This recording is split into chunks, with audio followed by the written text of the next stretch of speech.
କରିଥାନ୍ତି। ହୃଦରୋଗୀ ଓ ଶୀତଦିନ। ଶୀତଦିନେ ପରିବେଶ ଥଣ୍ଡା ରହିଥାଏ। ବେଳେବେଳେ କେତେକ ସ୍ଥାନରେ ତାପମାତ୍ରା 0 ଡିଗ୍ରୀ ତଳକୁ ଖସିଯାଏ। ଏହି ଋତୁରେ ବିଶେଷ ଭାବରେ ହୃଦରୋଗୀ ଅଧିକ ସତର୍କ ରହିବା ଆବଶ୍ୟକ।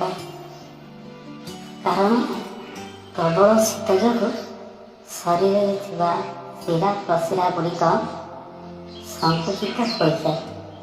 ଏହାଦ୍ୱାରା ରକ୍ତ ପ୍ରବାହ ବାଧାପ୍ରାପ୍ତ ହୋଇଥାଏ। ତେଣୁ ଶୀତଦିନେ ହୃଦରୋଗୀ ଏ ନେଇ ଧ୍ୟାନ ଦେବା ଜରୁରୀ। ଏହି ସମୟରେ ସେମାନେ ଏପରି ପୋଷାକ ପିନ୍ଧନ୍ତୁ ଯେମିତି ଶରୀର ଉଷ୍ଣ ରହିବ।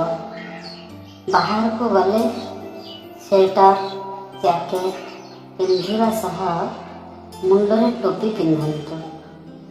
ତା ସହ ଏହି ଋତୁରେ ସେମାନେ ଖାଦ୍ୟପେୟ ପ୍ରତି ସତର୍କ ରୁହନ୍ତୁ।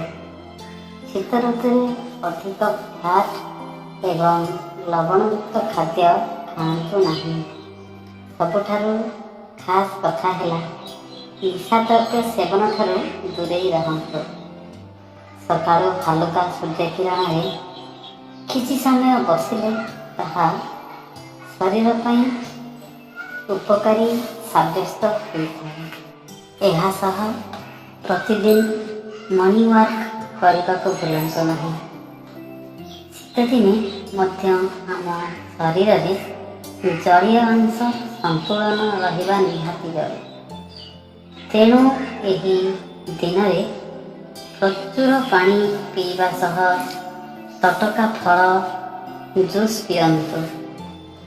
ଶୀତଦିନେ ବ୍ରେକଫାଷ୍ଟରେ କମଳା ଜୁସ୍ ସାମିଲ କରନ୍ତୁ। ଖାଦ୍ୟ ତାଲିକାରେ ଖଟା ଜାତୀୟ ଖାଦ୍ୟ ରଖିପାରନ୍ତି। ଏପରିକି ମଧ୍ୟାହ୍ନ ଭୋଜନ ସମୟରେ ଖଟା ଜାତୀୟ ଖାଦ୍ୟ ଖାଇବା ସହ ଜୁସ୍ ପିଇ ପାରନ୍ତି।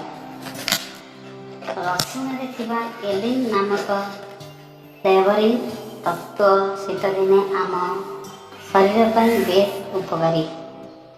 ଏହା ଥଣ୍ଡା ଜନିତ ସମସ୍ୟା ଦୂର କରିଥାଏ। ଏହା ବ୍ୟତୀତ ଏଥିରେ ଥିବା ଆଣ୍ଟି ଅକ୍ସିଡାଣ୍ଟ ଶରୀର ପାଇଁ ବେଶ୍ ଲାଭପ୍ରଦ। ଶୀତଦିନେ ଅଦା ମିଶ୍ରିତ ଚା ପିଇଲେ ଥଣ୍ଡାରୁ ଆରାମ ଲାଗିଥାଏ। ଅଦା ମିଶ୍ରିତ ପାଣି ମଧ୍ୟ ଶରୀର ପାଇଁ ବେଶ୍ ଉପଯୋଗୀ ହୋଇଥାଏ।